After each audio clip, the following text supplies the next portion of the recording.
professora na Universidade de Évora, psicóloga e formadora na área da disciplina já há muitos anos no Centro de Formação da Associação de Escolas de Sintra. Bom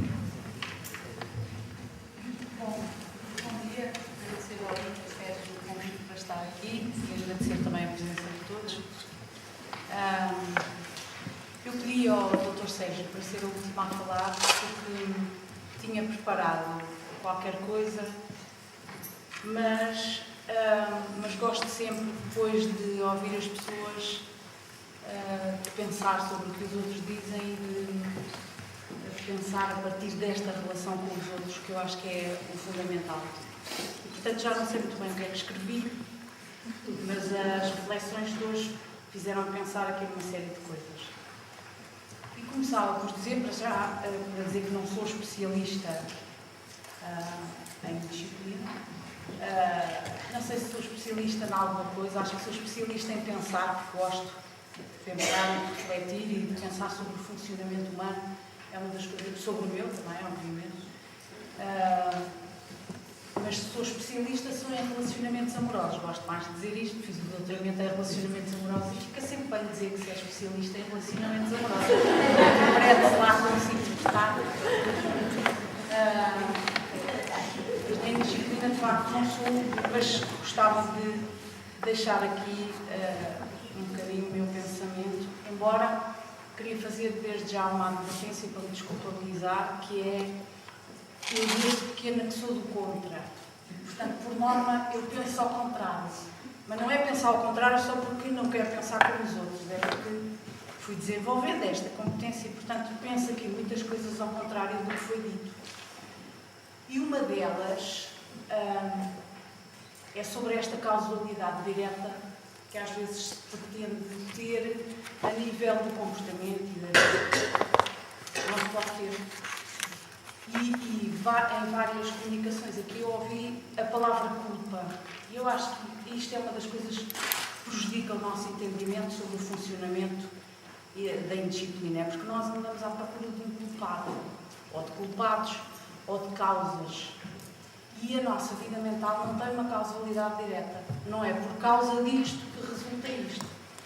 Há fatores que contribuem para, mas, felizmente, acho eu, nós não podemos ver as coisas sempre nesta causa. Os meninos são indisciplinados porque a família... Eu fico muito satisfeita que vocês todos tenham tido uma família muito boa, porque tiveram, de certeza, porque se tornaram professores, não é? E, portanto, tiveram pais que os acompanharam. Eu não tive. E agora é uma chatice que isto fica filmado, mas os meus pais não. O meu pai, não sei se alguma vez me perguntou o que é que eu estudava na escola. Só me disse é que eu tinha que estudar porque ele pagava o colégio. Portanto, eu tinha que estudar. Ainda por cima pôs-me num colégio que eu não queria. E, portanto, como eu não queria estar num colégio só de raparigas, resolvi que tinha negativas, que era para ele perceber que eu não gostava de estar lá. Não deu resultado. E, portanto, eu percebi que se calhar não podia continuar a prejudicar a minha vida assim, porque aquilo não levava a lado nenhum. Então arranjei outra maneira de ter com os rapazes que ele também não gostou. Portanto, eu sempre fui do contra, o que foi muito saudável para a minha vida emocional. Portanto, continuando nesta linha do contra, eu não acho que as pessoas tirem cursos ou se desenvolvam melhor porque têm uma boa família. Se eu, enquanto psicóloga, olhar para trás para a minha família, se calhar diria que tinha uma família ali com os traços muito disfuncionais. Coitados.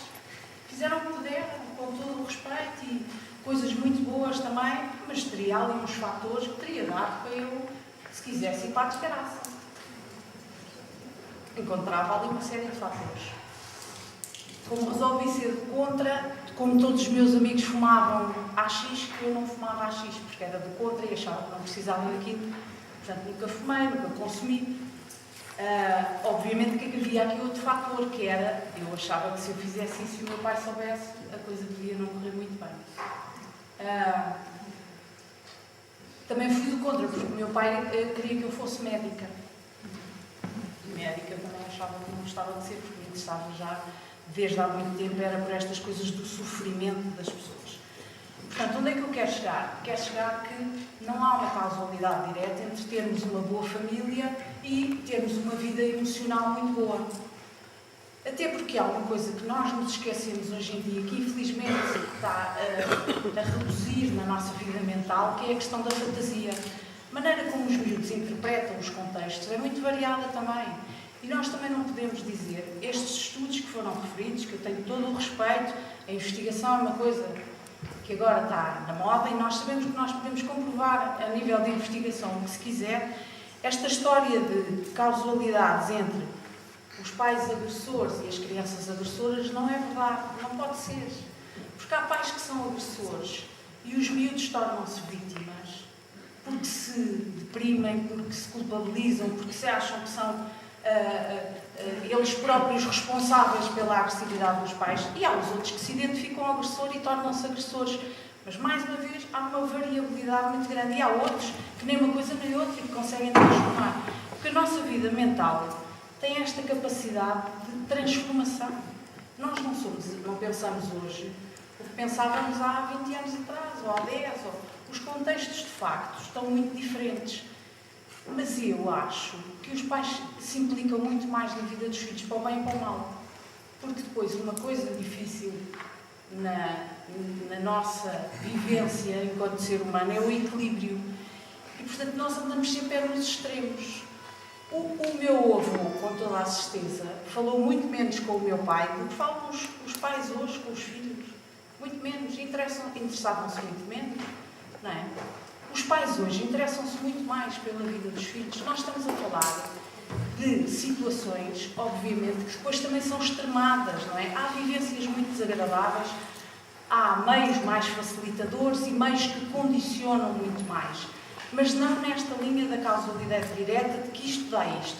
Porque se nós continuamos assim, estamos desgraçados. Se nós continuamos nesta história do romance familiar que todos nós queríamos ter, não é? Que é uma coisa muito compensatória para nós. Queríamos ter tido um pai muito bom, uma mãe muito boa, uma infância muito feliz, e depois a adolescência, os pais já começam a não interessar muito, e o que interessa é o grupo de pares e os namoros e etc. Agora, de facto, isso deixa de existir, por isso é que nós andamos aqui nesta coisa de agora o que é que acontece com estas famílias monoparentais e agora já são homossexuais que querem ter filhos, e então nós temos capacidade para transformar. Eu não sei se um casal é homossexual, é melhor, pior do que um heterossexual. Não sei, não os conheço a todos. Não é? Também não sei o que é ser um bom pai ou uma boa mãe, não é? Sei que facilitadoras para o desenvolvimento do que outras e sabemos que há situações que podem condicionar muito o desenvolvimento cerebral até. Mas nunca pode ser visto de uma forma muito generalizada. E, portanto, se nós continuamos nesta perspectiva da atribuição causal, de onde é que está a causa da indisciplina, nós não saímos deste ciclo e não conseguimos arranjar soluções, porque nós não vamos transformar as famílias, nem elas querem algumas, não é? Depois, nós também não podemos meter os meninos todos nos psicólogos, até porque os psicólogos também não têm esta competência transformadora com os meninos. Com os adultos têm mais, acredito eu. Com os adultos têm mais, com os meninos não têm. Isso para os psicólogos também é boa, esta coisa quase omnipotente de eu levo para o meu gabinete e transformo. Porque é uma coisa um bocado omnipotente. Não é assim, transforma-se o que é possível e o que as pessoas permitem, não é? Eu neste momento já trabalhei muito com crianças quando trabalhava no centro de saúde, neste momento só trabalho com adultos, mas em todo o caso percebo perfeitamente que a criança não está a maior parte do tempo com o psicólogo, está nos seus contextos de vida, que são diferentes. E é isso que é importante que nós entendamos. É que nós, enquanto espécie, temos uma capacidade adaptativa. Quem é da biologia percebe isso muito melhor, não é? Esta é uma das funções da nossa espécie, é irmos adaptando. Uns têm mais competência, outros menos. Nós nunca podemos eliminar aqui por completo as questões genéticas, mas sabemos hoje que os genes também não são por si só capazes de determinar tudo. As influências do meio alteram as condições genéticas, não é? Portanto, o que é que isto quer dizer? Quer dizer que os miúdos passam por vários contextos. E um contexto é a família, onde as coisas podem correr melhor, pior, podem correr bem e os miúdos interpretam mal, de acordo com as necessidades que depois cada um tem, podem correr mal e os miúdos até conseguem gerir aquilo, têm alguma capacidade criativa e de fantasia, etc. E depois tem o contexto escolar, onde passam a maior parte do tempo. E este contexto Nós não podemos continuar a dizer que o fundamental é a família. O fundamental é a família numa determinada dose. A questão é que os miúdos, a partir dos 4 meses, passam a maior parte do tempo fora da família. Não é? Os pais trabalham, tem que ser. Não é? E eu não sei, quando a minha avó não trabalhava, a minha tia, o meu pai não tem, mas a minha tia tem imensa queixa da minha avó e a minha avó tinha imensa queixa da mãe dela e não faziam nada. Não é? Portanto, não podemos ter estas leituras de que os pais que não passam tempo com os filhos, sabem porquê? Isto depois tem uma consequência. E aqui eu introduzo a culpa da psicologia. A psicologia, a dada altura, começou com estas visões muito deterministas. E com a história do romance familiar. Não é? Já vinha do Freud. O romance familiar é esta coisa da família perfeita, determinante de todo o resto da nossa vida. Não pode ser. Embora o Freud não tinha uma leitura assim tão direta quanto isso. Mas o problema disto é que os pais se culpabilizam depois. Porque não dão tempo, porque não... Os professores também dizem que eles têm que dar mais e eles não conseguem. Porque as pessoas estão sobrecarregadas com uma série de coisas e nós estamos a passar por contextos de vida muito difíceis que não deixam disponibilidade para coisas que seriam importantes mais da relação. E o que é que acontece? Depois diz-se assim, temos dois tipos de pais, só se fala nestes, que é os pais que não estão, que não dão atenção, quer dizer, alguns patológicos mesmo, outros que não têm comida ou que não querem dar comida aos filhos, e depois temos os outros que compensam esta falta, não é? Há imensos pais que compensam a falta dos filhos, dá-se tudo. Os pais, hoje em dia, passam imensos sacrifícios. Eu tenho ido a imensos sítios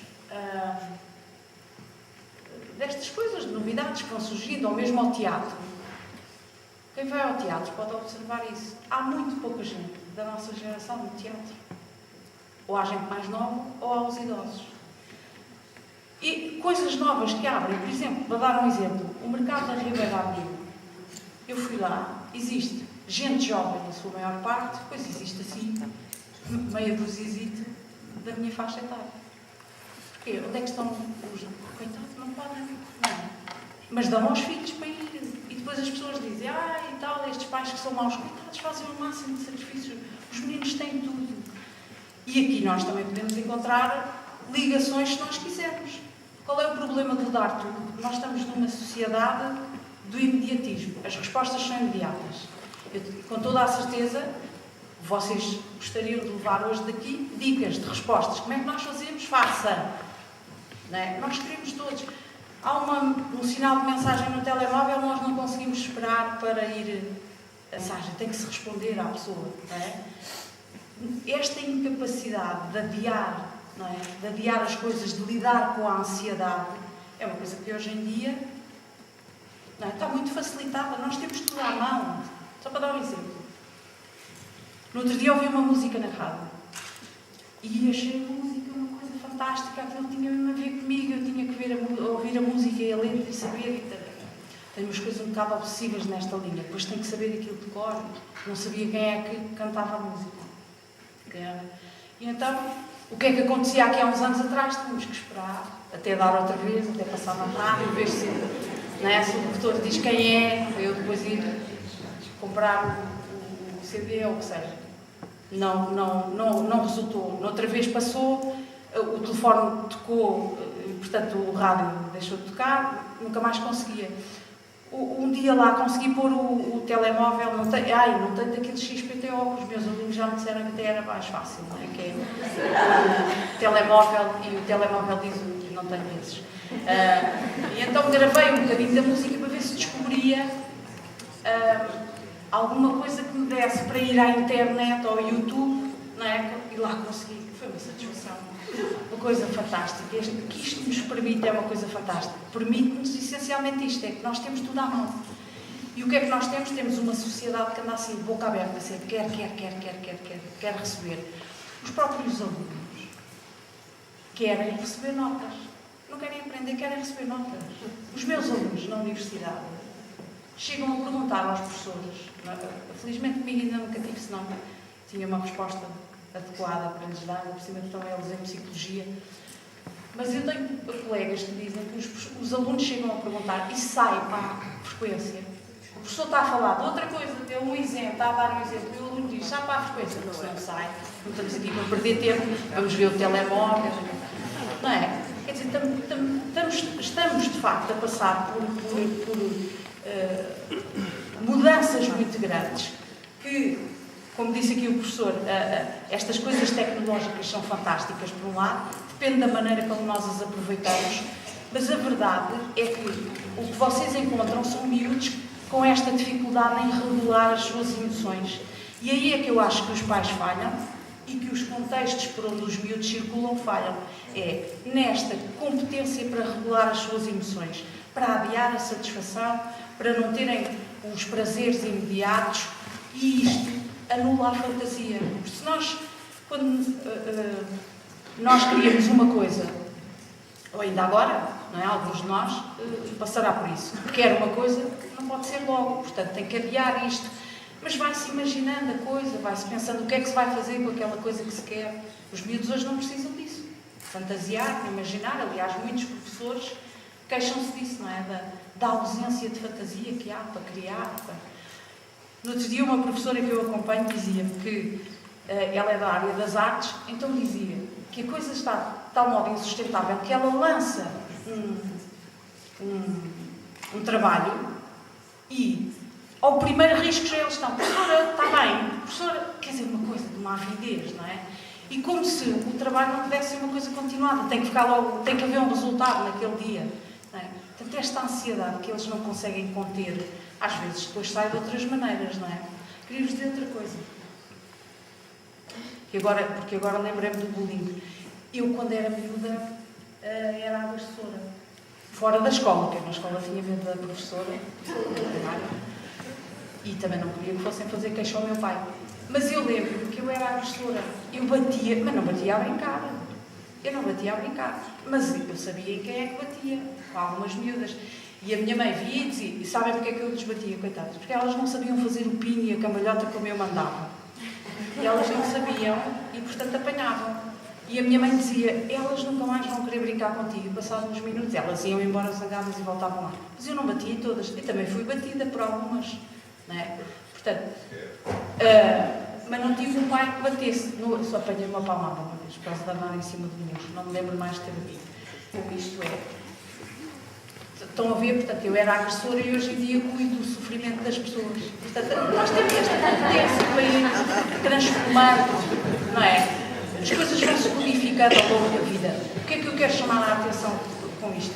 É que às vezes, e isso é que eu acho prejudicial, por causa de determinados comportamentos que o aluno tem, que aquilo terá um significado emocional qualquer, ele fica muito marcado e é criada uma identidade a esses miúdos, não é? E como se ele já não tivesse alternativa. E às vezes esta imagem que se dá, que o adulto dá, tem um certo poder, de facto, no jovem, na criança, no jovem, e às vezes ele não tem uma alternativa, não é? E, portanto, vai seguindo aquela imagem que criaram dele.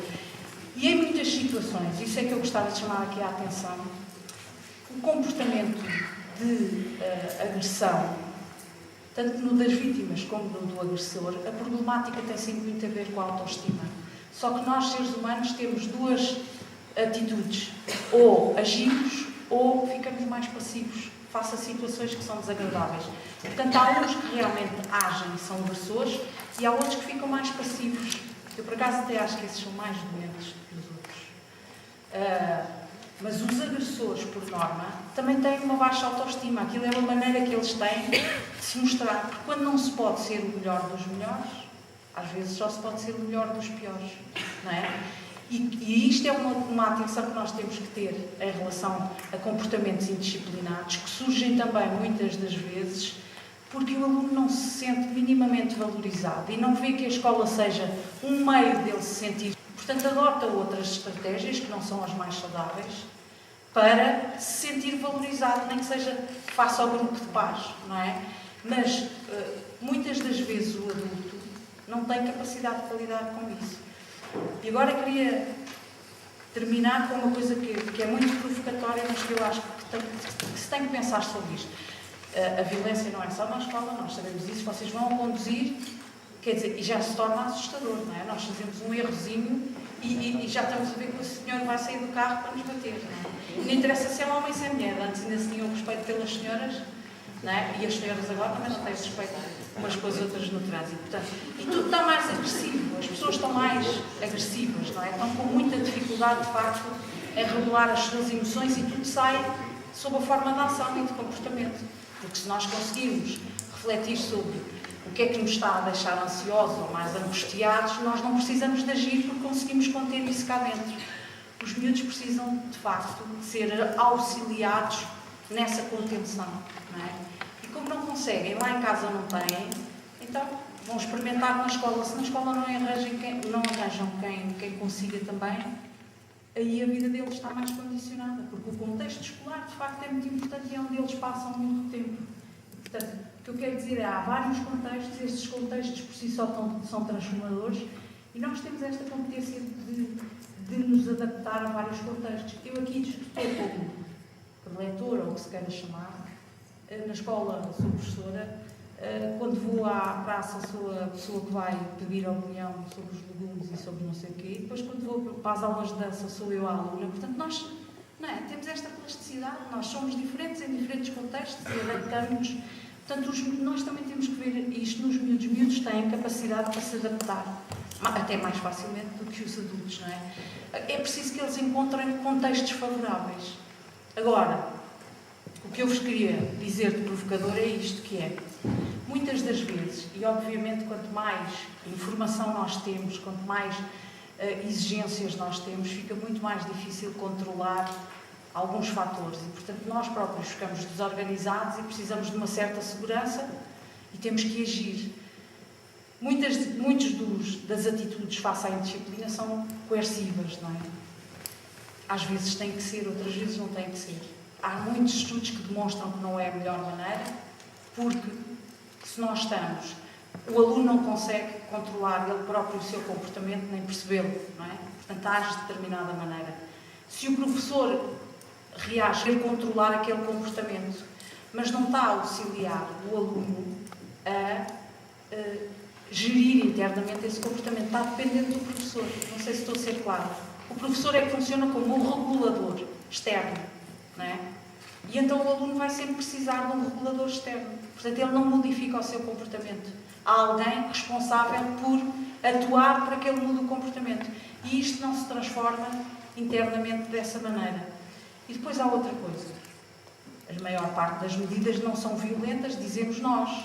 Eu não sei, isso não sei. Como é que os alunos interpretam? Nunca fiz estudos sobre isso, nem penso que hajam muitos. Mas não sei se os alunos interpretam determinadas medidas coercivas como violência.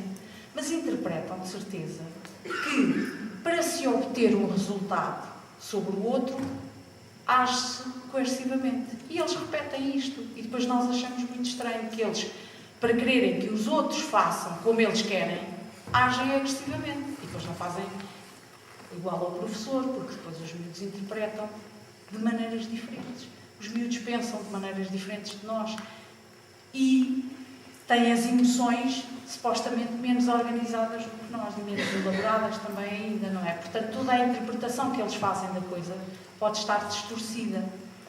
Os psicólogos auxiliam nesses aspectos, mas é preciso, de facto, modificar todo o contexto aqui escolar. E não é transformar as pessoas em pais, nem em psicólogos, porque esta leitura eu também não percebo muito bem o que é que isso significa. Quando eu ouço as pessoas muito dizerem, agora exigem de nós que sejamos pais, professores, psicólogos. Depois vocês terão a oportunidade no debate de me explicar, porque eu não percebo muito bem. Eu percebo que seria mais fácil o professor chegar à sala de aula e poder falar daquilo que sabe e que houvesse uma aprendizagem por parte dos alunos. Nós todos nos modificamos e os contextos relacionais são muito mais exigentes, os miúdos exigem mais em termos de relação. Se um professor ouvir um aluno é fazer de psicólogo, não me parece. Eu acho que isso é uma competência nossa, de poder ouvir o outro, ter interesse pelo outro, escutar. Os psicólogos não ouvem só. Embora nos dias de hoje, de facto, até podiam ser pagos só para isso, que faz muita falta ser ouvido e, de facto, não se encontra muita gente disponível para poder ser ouvido, mas não é só essa a função do psicólogo. Se são psicólogos porque tentam compreender o que se passa com a criança, e então? Mas nós não temos que compreender um bocadinho o que se passa com a outra pessoa e colocarmos no lugar do outro. Até nos faz bem a nós, porque senão estamos sempre a achar que o outro está contra nós ou que é tudo dirigido a nós. Em termos de pais, se é pela função educativa, eu acho que todos nós temos uma função educativa nas nossas relações de dia a dia, não é? Seja em que circunstância for. Se eu disser a uma amiga, não me digas essas coisas da mesma maneira porque estás-me a ofender, eu estou a educá-la, não estou a ser mãe dela, mas estou a educá-la, não é? Portanto, todas as nossas relações são relações educativas, se quisermos, são relações de psicólogo. Em algumas circunstâncias, nós somos professores porque ensinamos qualquer coisa às pessoas, mas não podemos ter estas visões, porque senão vocês morrem, não é? Porque estão a sentir-se sobrecarregados, e é real, há uma parte que obviamente é real. Mas se têm esta visão tão negra, não é, da coisa, houve aqui uma das comunicações que deixou uma esperança, não é?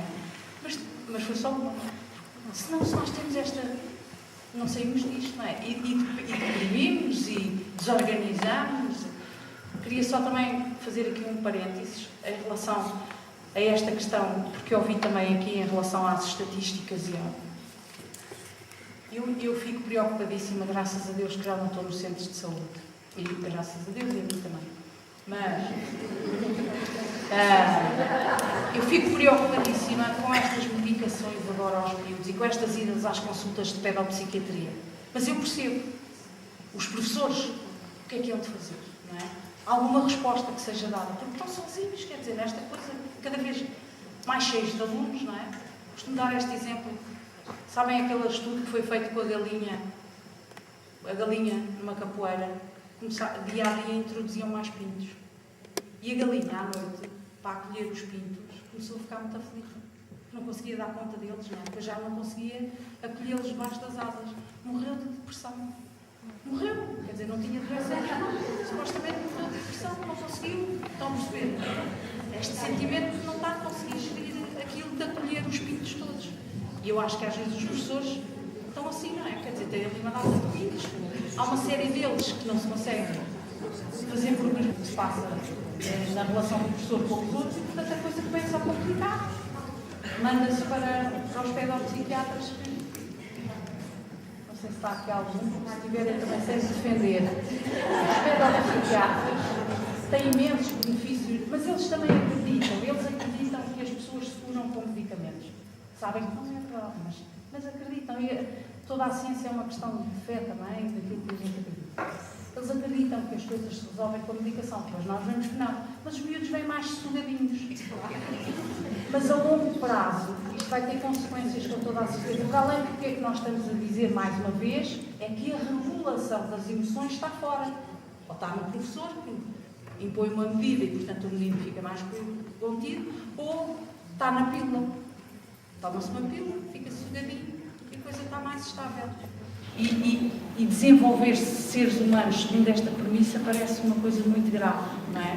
Porque, além de eu achar que depois teremos futuros miúdos que por qualquer coisa precisam da tal resposta externa, não é? Que revolte o seu estado emocional e acho que ninguém vive feliz dessa maneira.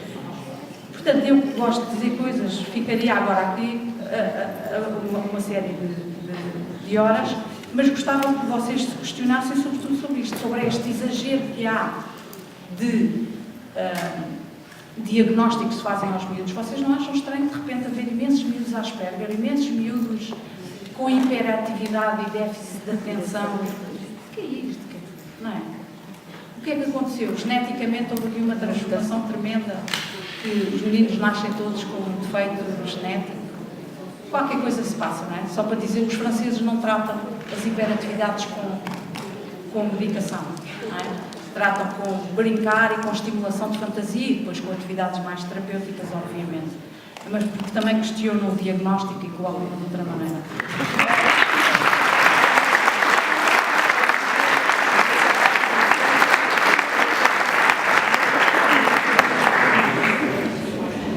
Obrigado, professora Isabel Mesquita. Isto está a ir muito certinho, muito consensual e agora descarrilou, mas ainda bem. É isso que nós precisamos. para o debate. E, brevemente, para que estejam aqui representados todos os que estão na escola, e isto é uma falha que, enquanto um dos organizadores deste encontro, só à última hora nós nos apercebemos, é que deveríamos ter convidado um aluno ou uma aluna para refletir sobre este tema. Como eu tenho a idade suficiente para representar este papel, apesar de não estar no 5º ano, posso ler de um estudo, a professora Isabel Mesquita terá a oportunidade de deitar o estudo abaixo, mas isso agora é outra coisa. Este estudo, falava aqui o Sr. Valdemar Pereira, tem uma parte que é, porque foi feito também junto dos alunos, que é a perspectiva dos alunos sobre a violência na escola. E está dividido aqui em 13 itens, digamos assim, concepções sobre a violência. Então, os alunos consideram que a conflitualidade é generalizada e legitimam o uso da violência em situações de defesa e proteção e tendem a distanciar-se mais da escola. Por outro lado, quanto às possibilidades de ação, eles dizem que é necessária uma implementação dinâmica de estratégias de prevenção e intervenção sobre a violência, promoção de atividades que envolvam os alunos como sujeitos ativos da escola. Num outro domínio, que lhes era perguntado, que era sobre a dominação dos alunos mais velhos sobre os mais novos, eles dizem que isso era fomentado por competições e provocações entre colegas ou roubos, perpetuação das situações na escola ao longo de muitos anos, muitas vezes legitimadas por elementos da comunidade educativa. Consideram, quanto à intervenção, que se deveria considerar a integração dos alunos, especialmente no início do ano letivo, e encontrar mecanismos de resolução de problemas entre alunos com a partilha de campos de jogos ou de espaços de convívio. No outro domínio, que é o que lhes perguntava, que eram as intervenções escolares insuficientes, eles consideram e reconhecem a necessidade de pacificação do espaço escolar, defendendo um sistema de controlo mais proibitivo, aumento da vigilância e maior intervenção por parte dos funcionários. Quanto à ação, eles dizem que se deve apostar na formação e sensibilização dos técnicos da escola para prevenir e intervir sobre as situações de conflito. Só uma referência a este estudo é que ele foi feito em 3 escolas do Concelho de Sintra. Eu vou fazer uma breve síntese das intervenções dos nossos oradores para orientar o nosso debate. Nós tínhamos pensado inicialmente fazer um pequeno intervalo, mas atendendo que as comunicações estavam a ser interessantes, eu não fui limitando e deixei chegar todos ao fim para depois não terem que ir às consultas de pedopsiquiatria, porque não os deixei terminar. Então, segundo isso, o que nós depreendemos, já não é possível continuar numa lógica culpabilizante de atribuição causal a comportamentos deficientes, disse há pouco a professora Isabel Mesquita. O comportamento desadequado deve ser visto como uma incapacidade de adaptação a um contexto que exige o que aquele organismo não é capaz de realizar. A escola terá de ser vista e de se apresentar como um contexto que possibilita a transformação. O professor António Narciso disse-nos que as escolas são microcosmos sociais. Acabar com os conflitos nas escolas resultaria em prejuízo das mesmas, mas deixá-los cair na indisciplina, limita a ação pedagógica, a prática curricular e a formação pessoal dos alunos. Em suma, a indisciplina resulta em prejuízo das aprendizagens. Que fazer? Reprimir, ritualizar, reorientar? O agente da indisciplina é, na maior parte dos casos, o aluno. O sujeito é a escola, professores, funcionários e alunos. O que se passa com estes alunos? Porque reagem desta forma? Estará a causa desta indisciplina centrada nos professores? Esta classe profissional comporta-se como um cágado com uma pedra às costas que o impede de se movimentar, ignorando a sua condição, atribui as culpas a si mesmo, continuando a esbracejar desalmadamente e sem sucesso. Que podem fazer os professores? O professor José Vaz disse-nos que a civilidade é um pressuposto fundamental da cidadania, semeia-se e cultivas no aconchego do lar e no convívio e trabalho na escola. A indisciplina é responsável pelo mal-estar que se vive nas escolas e insucesso dos nossos alunos. Referiu o potencial das TIC, em especial da internet, enquanto promotoras da disciplina e do sucesso educativo. As TIC e a internet não têm que ser uma maldição para os professores, nem uma ilusão tecnológica. O Sr. Valdemar Barreira referiu que debater em disciplina e em violência nas escolas parece fazer todo o sentido, principalmente numa altura em que o atual Governo aparenta pretender prescindir de uma escola inclusiva, substituindo-a por um conceito de escola minimalista em todos os sentidos para os pobres e de uma escola privada para os ricos, que é paga pelos impostos de todos nós. O que está na origem dos problemas de coerção, assumindo como exemplo o bullying e passando pelos casos mais complexos que podem extremar-se na violência física, aplicando o sentido lato do termo, estão para além da atividade educativa que a escola pode oferecer. Turmas com 30 e mais alunos, cerca de 300 alunos por professor, a diminuição do serviço de ação social escolar, a fome que observa nas escolas e nas crianças e jovens na escola, a redução das respostas para as necessidades educativas especiais, a diminuição dos funcionários auxiliares da ação educativa, a redução das horas de apoio aos alunos, a deslocação coerciva de crianças para mega e giga agrupamentos. Estes são os fatores que afetam emocional e psicologicamente a vida dos alunos e, consequentemente, a sua relação com a escola.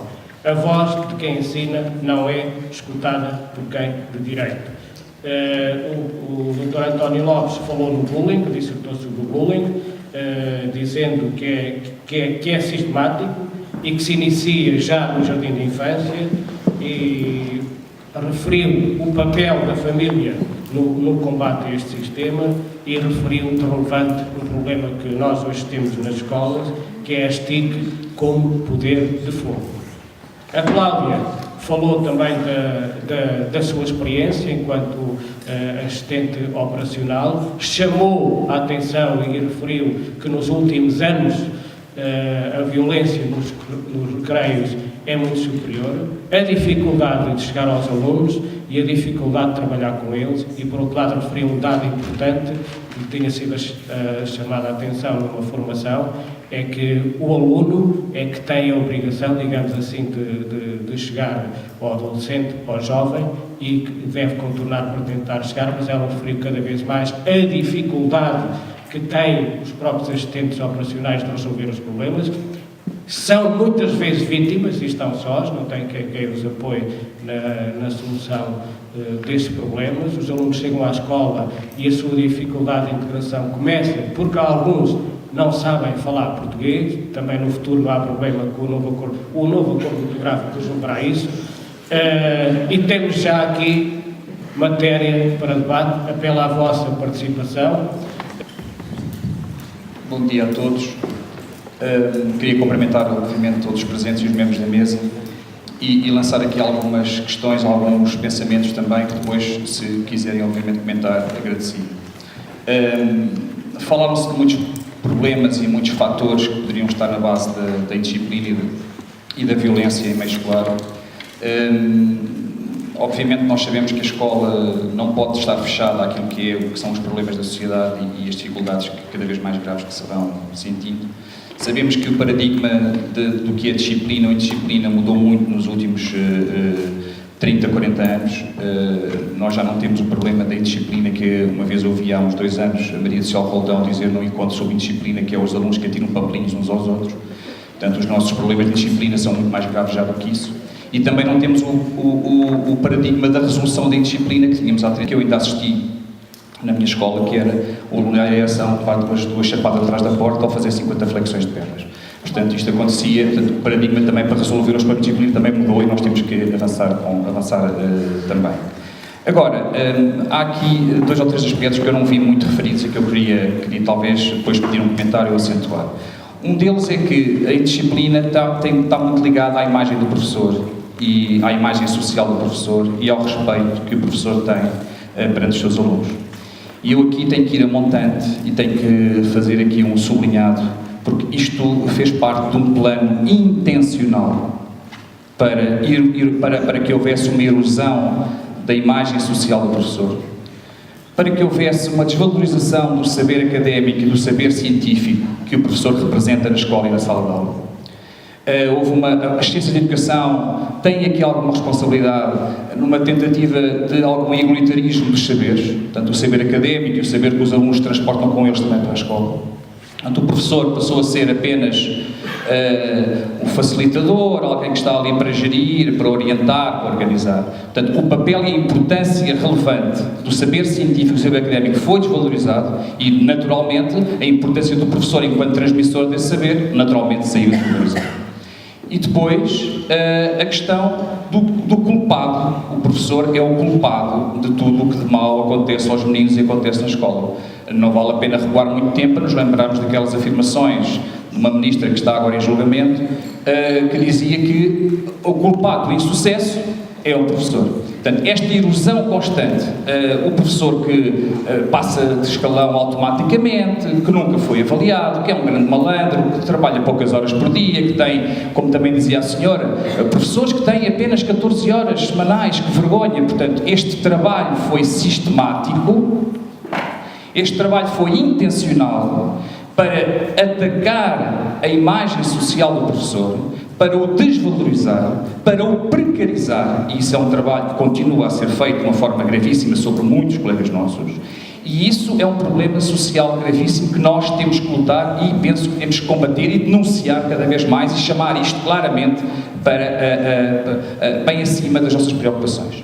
Depois, e aqui aproximo um bocadinho, penso que posso tirar essa relação das palavras da doutora Isabel Mesquita, que é esta ideia de ver o aluno sempre nesta dupla questão. O agressor acaba sempre por ser ele próprio uma vítima. Ou seja, há sempre uma desculpa para o agressor. Porque o aluno que se portou mal ou que teve uma atitude indisciplina, a causa da sua atitude, da sua forma de estar, provavelmente vem de onde? De uma família desestruturada, dos pais que não têm o cuidado necessário, da fome. Claro que isso não podemos negar, é verdade, cada vez mais é gravíssimo, não é? E sobre a fome são questões económicas que também ultrapassam as famílias. Agora, esta ideia de que bateu no outro, mas vamos ver porquê. O ato em si, às vezes é um pouco desvalorizado.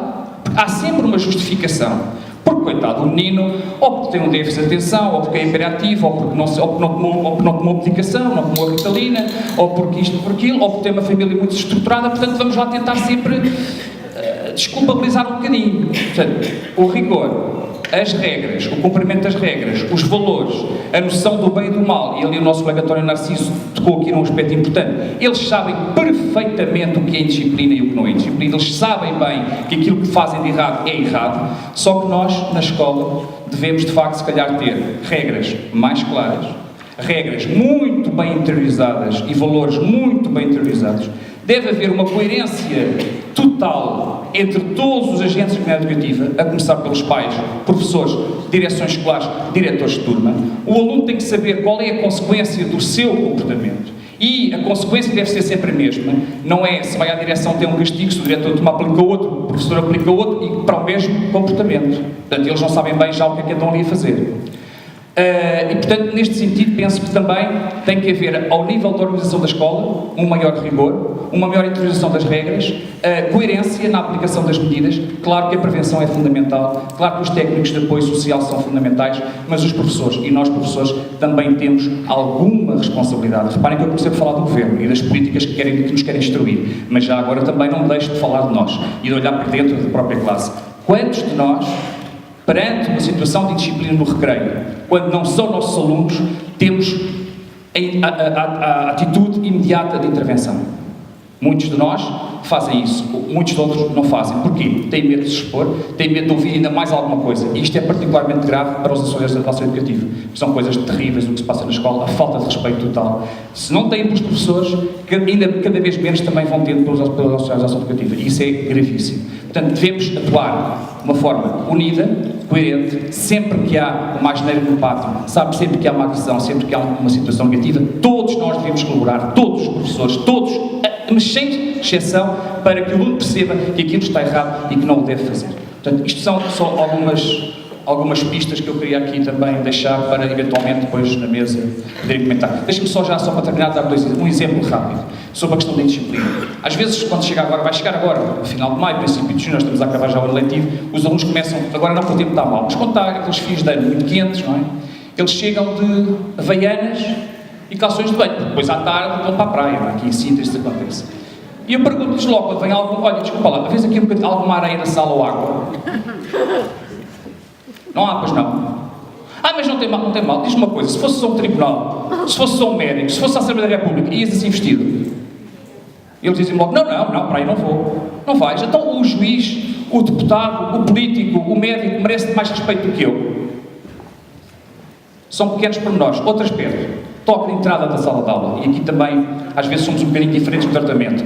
Toca para a entrada, o professor entra, fecha a porta, o aluno já não entra a seguir. No dia seguinte, o professor atrasa-se, fica muito escandalizado quando o aluno se vai embora, não espera por ele. Porquê? A regra não foi a mesma. O professor não exigiu a si mesmo aquilo que exige ao aluno. Essas regras, a justiça, a transparência, a relação pedagógica é fundamental na questão da disciplina.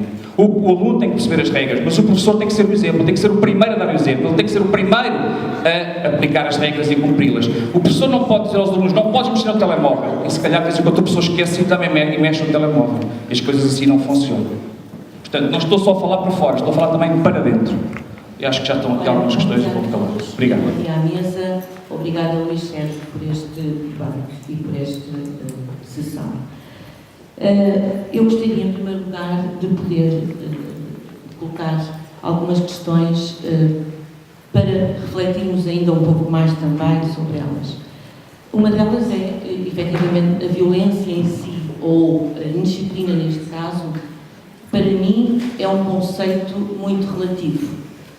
O que para mim é violência, para outro colega ou para alguém mais da escola não é. Se eu entro numa sala e um aluno tem o chapéu, certamente para mim será uma indisciplina ou um ato de rebeldia, como dizia o António Narciso.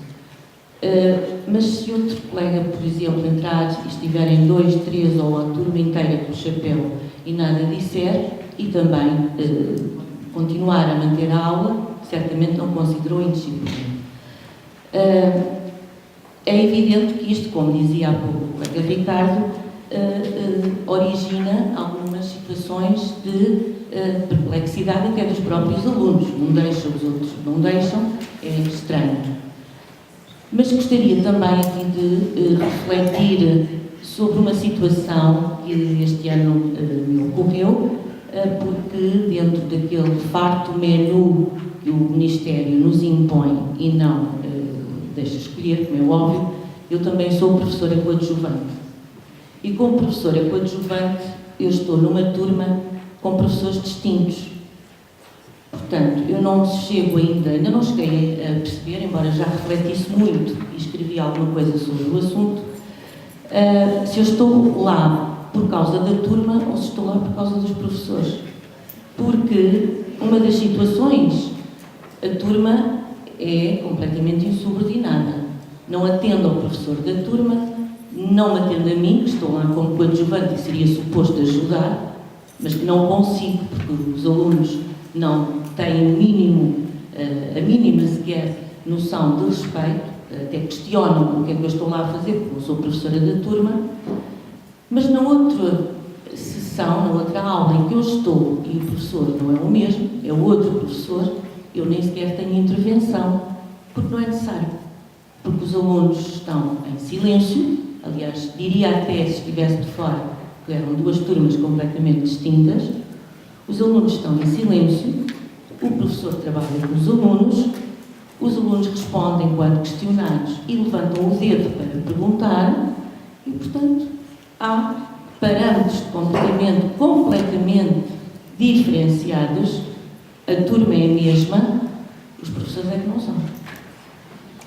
E eu já, efetivamente, questionei porque é que estou ali. Estarei numa das sessões, numa das aulas para auxiliar o professor, na outra não é necessário. Nem o professor, nem a turma, porque a turma está a trabalhar e dentro do comportamento perfeitamente adequado. Portanto, eu diria que há situações de indisciplina que são dúbias, penso eu, ainda não consegui determinar porque é que elas existem ou de onde é que vêm, afinal. Se pensarmos, por exemplo, em indisciplina que o próprio Ministério agora gerou com os exames do 4º e 6º ano nesta altura do ano, é o próprio Ministério muitas vezes que também origina a indisciplina. Portanto, talvez sejam possibilidades de refletirmos mais um pouco, irmos mais a fundo e não procurar culpados, mas tentarmos ver qual é a cota de responsabilidade de cada um. Obrigada. Obrigado. Luísa Spico. Bom dia a todos. É muito gratificante ver uma plateia de professores ao sábado de manhã sem ser obrigado a trabalhar e a refletir sobre as questões que se prendem com a escola e com os alunos. Isto não tem resposta, não é? Já sei como é que se resolve o problema da disciplina. Ninguém tem soluções mágicas para isso, não é? Se tivéssemos as mágicas, talvez resolvesse. Algumas ideias. Eu também tenho alguma questão. Eu perguntava, eu gostaria de ouvir toda a gente, são perspectivas diferentes e são muito enriquecedoras por isso mesmo. Eu acho que nós vivemos um momento de crise da autoridade. A crise da autoridade está generalizada. As primeiras pessoas que não andam nos meninos são os pais dos meninos. Portanto, é escusado a gente ter esperança que depois eles reconheçam a autoridade em todos os sítios. Quando chegam à aula, eu espero que eles percebam imediatamente quem manda sou eu. Se eles não perceberem, eu explico. Mas eu tenho de nota e também deve ser considerada. Eu sou de certeza mais pessoa para o meu pai dos meus alunos. Tenho uma direção, porque isto me vai custar alguma coisa.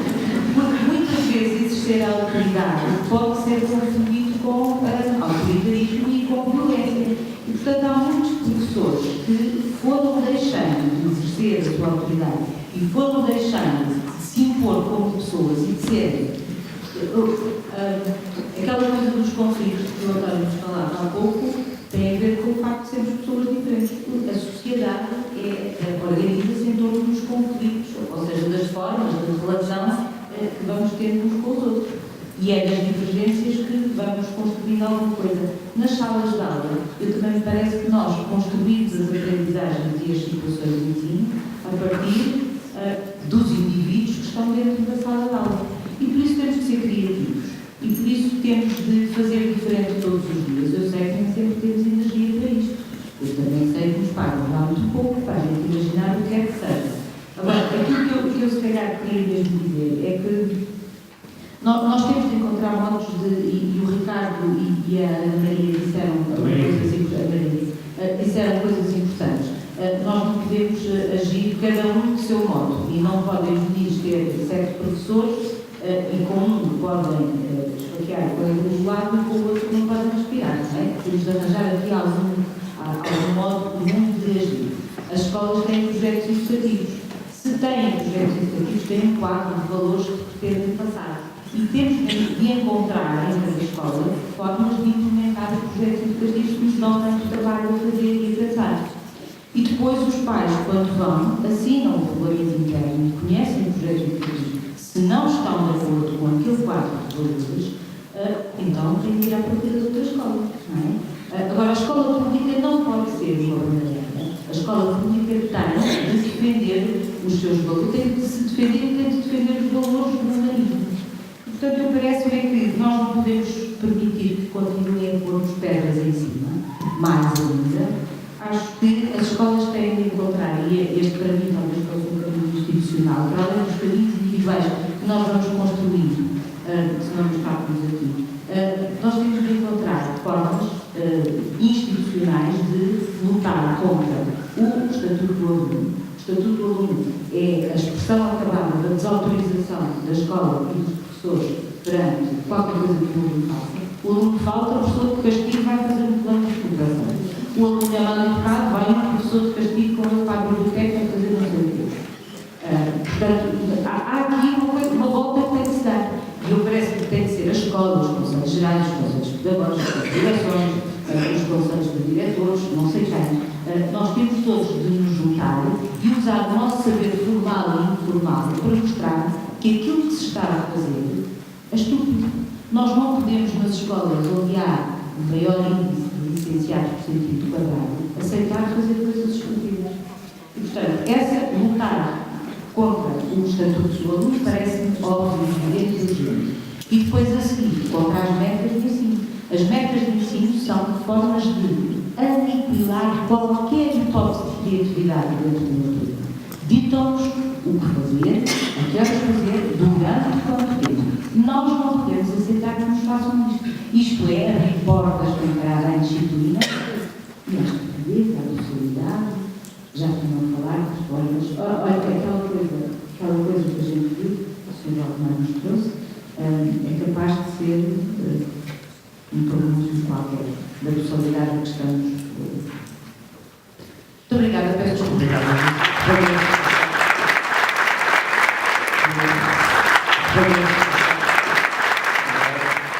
Tentar encontrar ali alguma coisa que me explicasse aquele erro e preservar ao máximo a pessoa. Isso levou muitas vezes, enquanto coordenador dos cursos CEF, a reunir semanalmente com cada um dos alunos. E essa pode parecer assim um bocado estranho fazer isto, mas esta reunião, que poderia levar 5 minutos, poderia levar 10 ou mais, dependendo do contexto semanal vivenciado por esse garoto, aquilo que tentava fazer com esses miúdos era um processo de conscientização da ação e preservar ao máximo a sua pessoa, tentando motivá-lo para ultrapassar esse problema do erro. Muitas destas coisas, eu também concordo com o que foi dito, são também problemas da autoridade do professor. São, sem dúvida que são. E são, sobretudo, naquela componente da autoridade que não é exercida em função do mando que aquele cargo obriga, em termos de tutela ou em termos de função da instituição, mas, sobretudo, em termos de exemplo de conduta. E esse exemplo de conduta tem que deixar transparecer muita coisa. Tem que deixar transparecer rigor, tem que deixar transparecer disciplina. E isto tem a ver com a pontualidade. E nós aí, professores, temos que nos apontar o dedo seriamente em muitas das situações. Isto é verdade.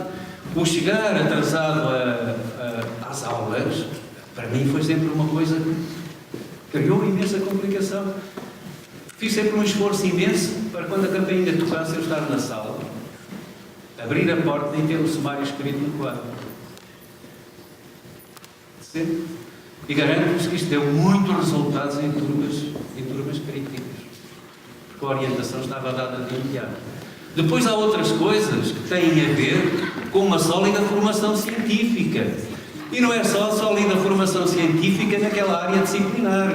O professor tem que fazer um esforço tremendo para conhecer as outras áreas disciplinares com que o aluno trabalha. O professor tem que conhecer ao pormenor a biblioteca escolar e os centros de recursos, porque senão como é que pode tirar partido deles? Não tira. Ora bem, esta autoridade, esta outra parte que é a componente da competência e da legitimidade do professor, e que faz parte da autoridade, no meu entender, sempre fez, é que nos vai ajudar a resolver o problema de muitos erros e de muitas situações problemáticas. Uma outra ideia, eu tive sempre uma atitude crítica, eu não sei, eu venho da pancada, digo-lhe que não fizeram mal nenhum. E até houve uma situação em que já não sabiam o que é que haviam de fazer comigo e levar a mão santinho para dar lá uma barata. Parecia que já era a única solução de me pôr na linha. Depois o meu pai lá descobriu, mandando-me para o seminário que me endireitava. De facto, eu me endireitar. Só que não me conseguiram convencer a ficar. Já foi outra situação. Tive sempre também uma tendência para um tratamento muito crítico das situações, embora às vezes não manifestasse claramente. E então, na escola, nem sempre fiz aquilo que, em termos de tutela, devia fazer. Fiz aquilo que entendia muitas vezes fazer. Portanto, era só isto que eu queria dizer.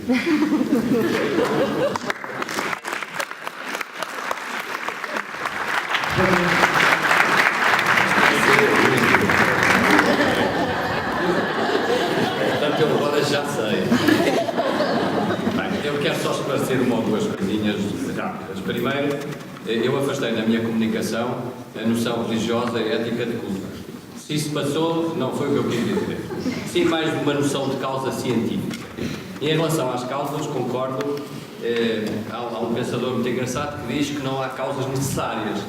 E portanto, nós habituamos às coisas e achamos que se vai chover, vamos molhar. E eu até acho graça. Ao contrário daqueles autores que acham que a causalidade é necessária e que o que acontecer agora acontecerá daqui a milhares de anos.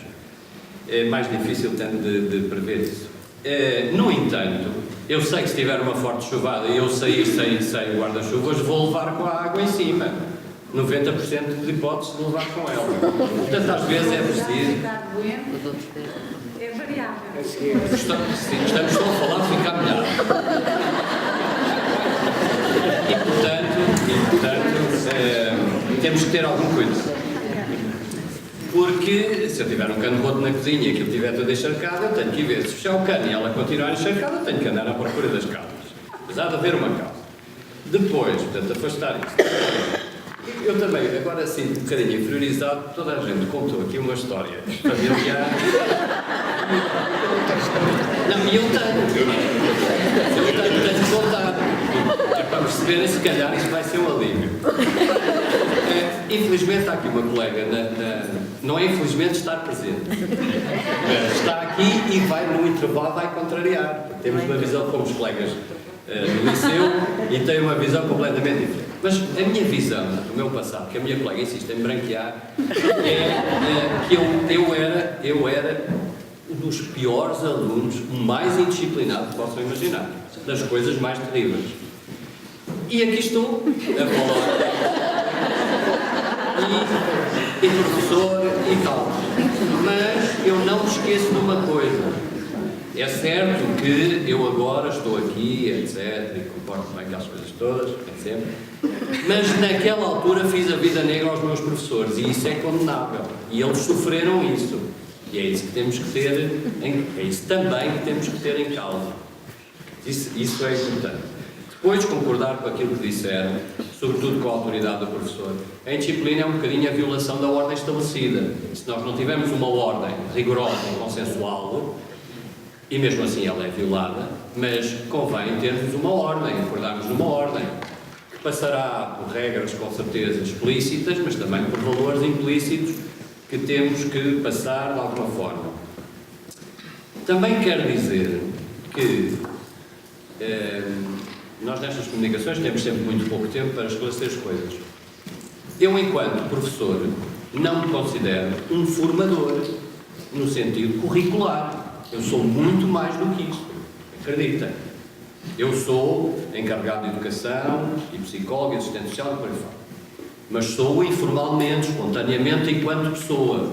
Agora, quando o Ministério me obriga, criando gabinetes para isto e gabinetes para aquilo e obrigando-me a cumprir uma função para a qual eu não estou especializado, isso é que é assustador.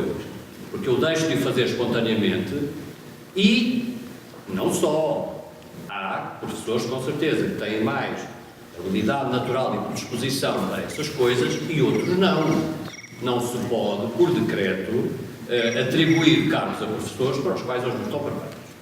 E depois, em relação à autoridade dentro da sala de aula, é evidente que é um problema. Nós perdemos a autoridade, muitas vezes por culpa das instituições exteriores e muitas vezes por nossa culpa.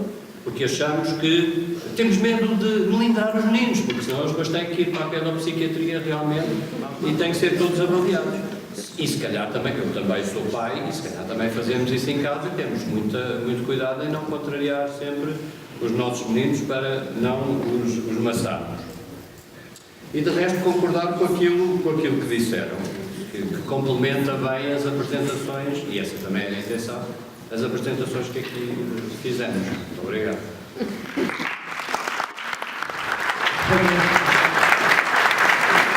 Eu agora vou a mesma sessão por causa da minoria e porque soube agora há pouco tempo que eles estão mesmo em vias de extinção. Não, é genético. O que me explicaram é que, afinal, nós não nascemos da costela do Adão. Eles é que nascem de nós porque os cromossomas da biologia sabem explicar melhor que eu. O cromossoma Y é o X que perde uma perna. E a deixar de perder as pernas.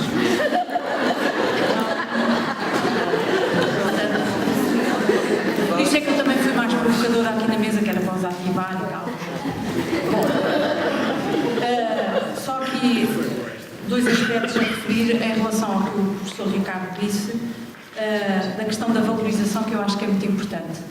Só que, e este tem a ver às vezes com as fragilidades também individuais de cada um, eu acho que os próprios professores se desvalorizam e deixaram de se impor, tal como os pais também se deixaram antigamente, não é? Um pai dava uma palmada e não ia refletir sobre se deu a palmada e aquilo, que consequências deu, e tinha a segurança, que isso é que interessa, tinha a segurança de que a palmada foi dada e resulta muito bem e acabou. E esta segurança é que é importante. E os professores agora andam um bocado, o que é que se pode fazer, não é? Porque senão são culpados, porque é inegável que há sempre esta coisa dos culpados, não é? Em última instância, nós também fazemos isso, culpamos o governo, amanhã vão votar no PS, que é para não ganhar o PSD, não é? Portanto, andamos sempre nestas guerras de poder e de culpados, não sei. Não sou do PSD, nem do PS, nem de nenhum. É só porque ouvi ontem dizer que o PS vai ganhar e a interpretação da pessoa era vai ganhar, mas isto não é uma vitória do PS, é uma derrota do PSD. Então as pessoas vão votar só para derrotar o outro ou porque querem eleger alguém válido. Bom, isto era uma parte. Hoje devíamos estar a refletir sobre isso. Estamos aqui bom, mas a questão da valorização do próprio professor eu acho que é importante, e é importante que os professores, ainda que eu perceba e concordo com o Ricardo que há todo um processo de desvalorização, mas que também não podemos ceder a isto, não é? E portanto porque esta coisa que vou apresentar dos pais, os pais têm uma intervenção na escola, mas tem que ser limitadinha, porque os pais, mesmo que sejam professores, não são professores dos filhos deles lá na escola. Portanto, quer dizer, esta coisa dos pais poderem ir lá dizer também como é que se faz, não é? O que é que os professores devem ou não devem, ou podem ou não podem. Eu acho isto uma aberração, sinceramente. Isto é que eu acho mesmo uma aberração. Mas fazem isto, não é só na escola pública, na privada ainda fazem mais, porque eu quando venho professores da privada, a indisciplina é de outra ordem. É de outra ordem, mas existe também, não é? Até porque como pagam ainda acham que têm mais direito. Portanto, esta questão eu acho que existe, mas que também se prende muito com este excesso de valorização que se tem dado aos direitos da criança, aos direitos dos meninos todos, que causou aqui um desequilíbrio. Os adultos parece que ficaram aqui a viver em função dos direitos dos meninos, que depois não sabem muito bem como é que é de impor os limites, e a verdade é que ninguém vive sem limites, não é? Portanto, e as crianças precisam de limites, e a escola, eu concordo perfeitamente, tem que ter limites muito bem definidos, porque, mais uma vez, recuando àquilo que eu disse há pouco, os miúdos têm que se adaptar aos diferentes contextos. E se lá em casa põem os pés em cima de não sei o quê, ou o chapéu, isso não interessa, não temos nada a ver com isso. Isso é lá em casa. Chega a casa, faz como quer e como os pais deixam. Aqui não pode. É outro contexto. E os meninos têm que se adaptar, porque são uma espécie com a tal competência para se adaptar às situações, embora uns reajam mais do que outros. Outro aspecto que eu acho aqui que é fundamental, e portanto, quando eu falei desta questão toda das emoções e desta questão da culpabilização, o que eu queria aqui dizer é que o que nós temos que pensar, sobretudo, não é o que é que cada um tem ou não tem, é o que é que cada um sabe fazer e consegue fazer com o que tem ou com o que não tem. Se nós andamos com esta coisa dos meninos, o que não tem, olha, eu não tenho uma casa com piscina, nem tenho BMW, não sei de quê. Se nós andamos nesta da falta, está bem, pronto, há uns que não têm comida, depois passamos para o que não tem casa, depois o que não tem vivenda tem apartamento, depois o que não tem a vivenda com a piscina ainda, depois o que não tem o BMW XPTO, quer dizer, há sempre quem não tem, em diferentes graus, obviamente, mas não interessa, e há uma variabilidade tremenda. A questão é o que é que cada um faz com o que tem e com o que não tem. Estamos a falar em termos de comportamento. Isto para ir naquela linha do Ricardo, não se pode estar a desculpabilizar de facto. Pois a família é disfuncional e então vamos lá ver como é que aqui neste contexto, onde o menino passa uma série de horas, nós podemos ajudá-lo a adaptar-se a este novo contexto e se for preciso lidar depois lá com as questões da família disfuncional e etc. Portanto, a escola de facto é que também tem que recorrer aqui para ser o menos disfuncional possível, e também existem contextos de facto muito disfuncionais. Por outro lado, queria também referir em relação à professora esta questão que isso é que eu acho que falta se calhar, não é? E novamente, hoje resolvi centrar-me na culpa, novamente por isto. Eu acho é que se os professores têm muito receio de ser acusados, também demonstram muito pouco quando têm dificuldade de lidar com uma determinada situação. Não vai alguém dizer que aquele sabe menos do que os outros ou consegue menos lidar do que os outros. Portanto, não há uma partilha e não há uma formação envolvendo de vários docentes e de toda a comunidade escolar no sentido daquilo que eu acho que é essencial, que são as questões da prevenção. E aqui eu acho que conta muito o emocional. E acho que, a propósito mesmo da valorização dos professores, há um aspecto a ter em conta. Vou contar um exemplo. E acho que, da experiência que tenho da relação com os professores, nunca tive nenhum feedback de que os professores fizessem isto, como se isto fosse, e isto é que eu acho que é educativo, mas como se isto fosse uma coisa que põe o professor num lugar mais fragilizado, que é, precisamente, aquilo que o colega estava a dizer, que hoje, nesta idade, reconhece que foi muito mal para os professores e que eles sofreram com isso, mas eu não sei se alguém faz os miúdos sentirem isso. Uma vez, meu filho, teria pai 13 anos, estava no 7º ano de escolaridade, por aí, já não sei precisar, 12, coisa do género. E os meninos, alguém resolveu tirar um penso higiênico no meio da sala e andar a fazer sobrevoar, e o meu filho chegou a casa muito contente que aquilo tinha sido muito divertido e a professora ficou muito chateada. E eu perguntei algumas coisas sobre a professora e, felizmente, porque aquilo deu um jeito, a professora era uma pessoa já com alguma idade que, o meu filho dizia, ela já está quase a reformar-se, ela já nem gosta de estar ali. E eu fiz um teatro e disse, ai, coitada da professora, já viste o que é que ela deve ter sentido? Quer dizer, já está há tantos anos a trabalhar e apanha uns miúdos que fazem isto no meio da sala de aula. Imagina que era a avó que estava lá a dar aulas. Como é que achas que ela se ia sentir? A avó era mais próxima do que a professora, que ele vê 1 ou 2 vezes por semana. E ele ficou aflito. E ficou aflito e já queria naquele dia ir à escola, voltar para dizer aos colegas o que é que não podiam fazer isso. Porque se fosse a avó dele, ele não a queria imaginar numa situação destas. O que é que eu quero dizer? Não sei se ele depois, não pesquisei se ele foi falar com os colegas ou não. Sei é que a coisa deu resultado em termos dele perceber o lugar do outro, não é? Quer dizer, apesar do outro ser mais velho, a partir de determinada idade, nós sabemos que a capacidade de se colocar no lugar do outro, nós não nascemos com ela, mas vai-se desenvolvendo. Nós temos os tais neurónios em espelho, não é? Que nos permitem começar a perceber logo desde muito cedo o que é que o outro sente. E depois, ao longo do desenvolvimento, irmos percebendo a nossa ação, o que é que provoca no outro, emocionalmente, que é isto que interessa. E eu acho que os professores nunca fazem muito isto aos alunos. O que é que eles imaginam que o comportamento dele faz sentir o professor? Porque o professor não pode sentir. Porquê é que não pode sentir? Porquê é que não pode ficar magoado? Não pode sentir-se humilhado? A verdade é que se sentem com os comportamentos dos alunos, mas os meninos não são chamados a refletir sobre isso. E têm que ser chamados a refletir sobre isso, não é? Só mesmo para terminar, em relação àquilo que a professora Marília disse, da questão do que é que gerou. Eu acho que nós não conseguimos encontrar uma causa direta, não é? Há de facto uma multiplicidade de fatores que é impossível controlar, não é? Que é importante refletir sobre eles, obviamente, porque depois nem todo, mesmo que o comportamento indisciplinado deste miúdo seja igual ao deste, as origens podem não ser as mesmas, não é? Portanto, uma variabilidade de fatores. Ainda voltando à professora Luísa, nós temos alguma ideia sobre projetos para implementar nas escolas e que nós sabemos, embora às vezes há outra, nós infelizmente somos sempre um bocadinho mais atrasados e nós não podemos importar coisas diretamente de outros países, porque temos os aspectos culturais e sociais que são diferentes, mas há imensos projetos que funcionam muito bem em termos de medidas preventivas e de ações sobre a indisciplina e que, por exemplo, um deles parte logo do pressuposto que, como o Ricardo referiu, as regras têm que ser muito bem definidas e a professora Luísa também afirmou isso. E só valorizar o aspecto que disse que eu acho importantíssimo, que é de facto, eu gostei dessa ideia que deu de que tantas pessoas juntas e inteligentes numa escola não podem permitir que as coisas de facto funcionem como os senhores lá de cima querem fazer parecer que podem funcionar, não é?